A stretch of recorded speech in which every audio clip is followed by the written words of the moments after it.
Skyrim is one of the most iconic games of all time, and probably the best game Bethesda has ever made. This game has been requested a ton on my previous videos, so today I decided to strap in for the grueling 125-hour platinum grind, and get the platinum trophy for Skyrim. The game has 51 trophies total. Most are from story missions, leveling, and the skill tree and all that, but a few have some pretty fun things you have to do, including attempted homicide on your child. Anyways, before all that fun, the game begins with the iconic meme where you wake up on a prisoner transport with a bunch of side characters that are also about to die. Ulfric Stormcloak is seated near us and he smelled bad, which is why in the future I chopped his head off. Anyways, the next thing we do is get to make our character. I should also clarify, I had 2 trophies previously since I did play the beginning of this game forever ago. But back to the character creation. I made the most beautiful woman of all time, and then realized I'm not a simp, so changed back to the Giga Chad male. I then named myself Soap Enthusiast since I recently went to prison and had a great time. So now we get sent to the chopping block to face our fate. I'm not sure what we did exactly, but I know it could have been because you didn't drop a like and subscribe yet. Thankfully, a dragon flew in out of nowhere and started to burn everyone alive. This was a great distraction, almost like the voices in my head, and I was able to escape from certain peril. Anyways, it's absolute chaos for a few moments until we get to pick between going with the soldier guy or going with Ralof, who was our fellow prison homie. And I ain't no snitch unlike my ex-girlfriend, so I went with the homie to stay true to the real ones. Then we fought our way through the back rooms of Skyrim until emerging on the outside once more and breathing fresh air for the first time ever. Ralof also says we should split up and I should head to Riverwood to see his sister. Didn't know we were that close to bro, damn. It's probably best if we split up. So yeah, we didn't split up and awkwardly walked the same direction after he said we should. Anyways, we made it to Riverwood and his sister is indeed a dime piece, but I was mesmerized by this dog. There is definitely something behind those eyes. An evil spirit has got to be lurking. All I see is pure hatred. That's what I'm saying. So the first real main story mission is to go to Whiterun and inform the Jarl that there is indeed dragons and they are now back and we're probably gonna die. So I did just that and then did my first trophy of the day, which included me going to jail and escaping. So I did a harmless crime of killing someone. It's okay though, I made a save previously so we will just reset like nothing happened. Anyways, that trophy was extremely easy. I don't know why more people don't just escape jail, it's so simple. We then ended up in this place called Bleak Falls Barrow, which was like the initial dungeon quest for the game. Basically, there were lots of enemies and puzzles inside of it. Also, our first boss fight sort of thing was with a giant spider, which was disgusting. After I killed it and danced on its corpse, however, we had to cut loose this dodgy Malacca who was about to be spider dinner. I didn't trust a word he said, so immediately after cutting him loose, I cut him loose again, but this time from life. And he was carrying the Golden Claw, which is the item we were after, and also the same one we used moments later to solve this door puzzle. I also found my first Word of Power, which is a cool little thing where you can shout and do damage to enemies. I swear, my ex-girlfriend also had Words of Power half the time. This fellow also wanted to be a part of the party, so he woke up from eternal sleep and then I crippled him moments later. Also, he had the Dragon Stone, which is the final item we needed to gather on this quest. After that, I did some easy trophies that are suggested to do in the beginning of the game so you can feel good about yourself. First, I did one where you had to cook food, mine ore, and chop wood. Now, being a Midwestern boy myself, that was easy and we got the trophy. I then returned the Dragonstone to Farengar, who was the mage for the Jarl and also the dude who gave us the quest to begin with. And he gave us a trophy for completion. Now, you're probably wondering what happened to the dragons in this game since they've been pretty quiet after the big ordeal that occurred in the intro. Well, my friend, here is one right now coming to eat all of our booties just outside of Whiterun. I don't know who this guy thinks he is, but Lord have mercy, he is now dead. And I sucked the soul out of him like a good Friday night's end. This is apparently a unique ability that Dragonborn have, and I guess I am Dragonborn. Who would have known? Also, this ugly bitch talked to us about my special powers, but I reassured her she had no chance with me. Anyways, we continued on with the story a tad bit, and I was just fighting everything outside and inside. But I managed to reach level 5, which is one of the leveling trophies done. These are technically the longest grind in the game, but just wait to see how I get it done later, because it's beautiful. Being Dragonborn in this game doesn't include any Dragon D's nuts jokes, sadly. Instead, I had to climb this giant staircase all the way up to the tallest mountain in the game whilst freezing my ass off. And when I made it to the top, I got confronted with a bunch of old white guys in robes. I swear, this has gotta be what Joe Biden does in his free time. Anyways, they talked to me for a while and teach me how to properly shout my lungs out. Eventually, they sent me on my way with another mission and gave me a trophy. I also got tired of walking everywhere, so I spent all my money on a horse instead of just stealing one since I am a good boy. The Jarl gave me a companion a while ago named Lydia, and I didn't even realize she was with me for the longest time, but she ended up dying to a bunch of necromancers at the next quest location. And I shamelessly stole all of her clothing. But it wasn't a horny thing, her armor was actually better for my stats. Oh, you didn't cut this part out? No. Yeah, this is awkward. Damn. So we went to another dungeon again, which is pretty much just what happens with every single quest in this game. But this time I actually did die, and it was quite sad. The goal was to find some horn down here, but instead there was just a measly letter placed very dramatically. So not only do I feel betrayed, that's how I feel. I had to go meet some mysterious person at this inn, and it ended up being this bitch, who I guess is like a quote-unquote dragon slayer warrior in disguise as a normal citizen. And she tells us where a dragon burial site is. Shockingly, at the burial site, there was a living dragon gearing up to fight us, and it ended up being the final boss himself. This dragon's name is Alduin or something, I don't really know. But he just goes around raising all of his dead dragon brothers back to life, so this game has a plot. Anyways, after Alduin raised this dragon back to life, I beat the balls off of it until it died right on top of a shirtless man. And then I sucked off the dragon again. Delphine then gave us a post-game combat report and a trophy after her dumbass shut up. I went back to those old men again and they graffitied the floor in a very disrespectful way, but gave me a new word of power in the process.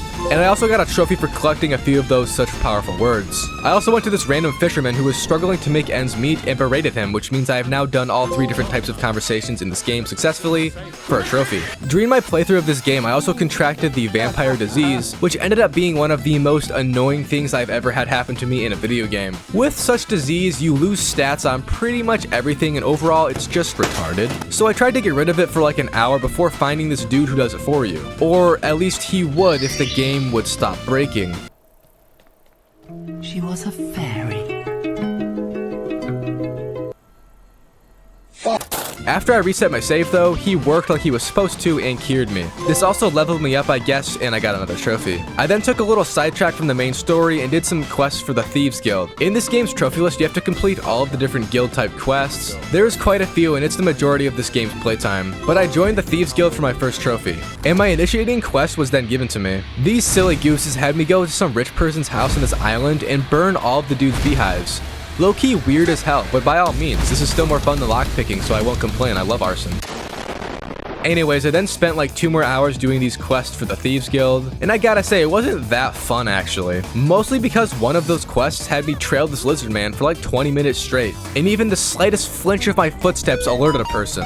I'm assuming they had better hearing back in the old days, so it's not a shocker, but that was still stupid. There was a pretty decent storyline here though, with quite a few betrayals, so I did have some fun in the end. I even got to participate in a cult ritual. I've always wanted to do that. Anyways, we had this boss fight with Mercer Frey, who was the dude that betrayed everyone in the Thieves Guild. This fight was pretty cool until I beat him and his lifeless corpse drifted into the walls of the room, and I couldn't loot his body, which was needed for the quest completion. Great game. We did make it out though eventually and had another post-combat report with some woman and got a trophy. I then took this Make-A-Wish old man down to the depths of a cave so he could read some wall's history, and it gave us a trophy. That was about the Alduin dragon from earlier, who was the game's main op. So in order to fight him, I went and made some friends with the dragon myself so I could feel more included in the lore. And next I had to get access to the College of Winterhold for some main story mumble jumble, and once I was allowed in from this Karen, it gave me a trophy. I also did this super annoying light puzzle a few minutes after that, and once I did it, an Elder Scroll popped out, and since that is what this game is named after, I got another trophy. It was also suggested that I do the entire Civil War quest line before finishing the game for some reason. So I went out and did that and sided with the Empire because underdogs never win in real life, and the Stormcloaks are going to suffer severely during the Civil War quests. You basically just travel around taking over settlements and discovering a ton of locations, which led me to get the 50 locations trophy. I then took over this significant base much later, which once I did, it gave me a trophy in addition to endless war songs about my good tidings. We then were on the final part of the Civil War quest line, which had us confront Ulfric in his own home. For some unknown reason, he thought he had the upper hand and refused to surrender. So we fought it out and it was not very fair, leading him to losing. The general also wanted me to take his sword and use it to finish Ulfric off. Now I love finishing off men, so I did exactly as the guy asked me to, and Ulfric's Stormcloak is no more. I knew from the second I laid eyes on him that he wasn't built for it. So back to the main story, I trapped this big boy dragon inside of the Whiterun Dragon's Keep, and then I interrogated it for info on Alduin. I assumed this dragon was of higher IQ also because it could articulate a sentence and even gave me a trophy. So now it's literally the final part of the game, and we went to fight Alduin in this special realm that he could die in. The fight was shockingly easy however, and I beat Alduin, giving me the final main story trophy. We also got to talk to this majestic shirtless man, which, to be honest, that's the real prize. So Skyrim's main story is done, and that was shockingly fast. That's what she said. Now we get to go do the very long cleanup for the game, which in fact composed of around 64% of my playtime in total. I began the cleanup by just following the Skyrim trophy guide and doing each guild questline in order by starting with the companions. These are like the only good guys who you can be a part of in the game, and once you join them in same succession as the others, you get a trophy. Cool thing about the companions though is that every one of them can turn into a damn werewolf on instinct and instantly become Robert Pattinson's biggest fear. The game made me turn into one a bit later on, and I fed on a bunch of innocent people like God intended. Once I woke up, however, the hangover was insane and I got another trophy. The final trophy for this questline was to help the former leader who is now dead be ridden of his wolf soul in death, since he can't actually become at peace since he got that dog in him. So I literally killed the dog in him just like she did to me a few years ago and got another trophy. I was feeling special needs, so I decided to go do the mage questline next and use fairy powers for the next few hours, getting absolutely 0 trophies because why not? However, we did finally get one once all the boys tried to keep this giant blue ball in check. We failed though and it busted, but we got a trophy. I then had this cool boss fight with the evil wizard. Now we do not speak his name, but I defeated the guy and then a bunch of higher up wizards just spawned in joining the party after I nearly died. And they just took the big ball thing away and left us giving another trophy. I guess they couldn't be asked to help a little bit at all, but it's whatever. I then finished the Thieves Guild trophies off and did 2 of the Dark Brotherhood ones. However, my recording software messed up and the footage was a little broken, so I don't have any clips from the gameplay. Anyways, the final Dark Brotherhood mission was to assassinate this king or something on his private boat filled with his minions. So to make him feel even worse about being killed in his safe place, I dressed up as a naked chef and ran around in third person smacking people with my hammer. Now if this doesn't scream Chef Boyardee, I don't know what will. I then killed the dude I was after and we got the final trophy for that quest line. I then began one of the longest grinds for the game, collecting 15 Daedric artifacts. Anyways, I did the first one, which was with this crazy dude, and we went on a bad trip with him. So I pretty much just did those for a few hours, and while doing this, I amassed a ton of gold and finally reached 100k saved. So like any rich man of the past, I went to go start a family immediately after and bought a whole ass house. And even a child. I kind of feel bad buying a kid, but it was the medieval age. Anyways, that kid had a yee ass haircut and I tried to kill him later on. Before that though, I ended up getting married to some random war lady to continue on the good genes and bless whatever child comes out of her butthole. I then reached level 25, which is cool. And I also looked up a fast way to level up in this game since getting to level 50 would take me an agonizingly long time to do. And I found some strategy where you turn the difficulty to legendary and then just poke the graybeards with your dagger while sneaking. This does like 0 damage, so they don't really get aggroed by it and you can just max the balls out of stealth. So I did this strategy for like 40 minutes straight and got the max skill trophy, and also the level 50 trophy at the end of my time doing it. I then did the 50 pickpocket and lockpick trophy, which I ended up just grinding pickpockets because the lockpicking one was so much easier. Anyways, I finally got the last Daedric artifact from this enemy I killed, and that was the final and 15th one I needed. Getting all of those took me like 8 hours to do, and now I want to die inside. I then did a ton of miscellaneous quests, which blew balls, but I also killed 20 dragons finally, which was quite a pain in the ass when they just show up and try to touch you every day. I then found every single standing stone, which gives you power-up boosts that I never used. And while doing a random side quest, I also cleared out 50 dungeons in my efforts of being such a good dragonborn. And finally, I completed 10 side quests, which was oddly annoying since the game never tells you what type of quest you are doing until it's finished. I then read 50 power books, which are just special books that give you skill boost when read. Almost like how I felt when I dominated independent reading time back in my prime in 5th grade. So we only have a few trophies left, and the next one I got was by learning 20 shouts. I then did some crafting and enchanting BS, which was super dumb, and I still have no clue how it works. All I have to do now is get a 1,000 gold coin bounty in every single major city in the game. This is very easy, and all you need to do is kill an innocent guard and then run away crying like Will Smith's husband. Once done with that, I then got the Platinum Trophy, which is called Platinum Trophy. The creativity is insane. So yeah, that was Skyrim's Platinum Trophy. Good game, and honestly a lot of cool story and lore inside of it. Low-key would be crazy though if this game came out like now with way better technology and more voice actors. I swear, one dude voiced like 30 people in this game. Either that or I'm actually hearing things.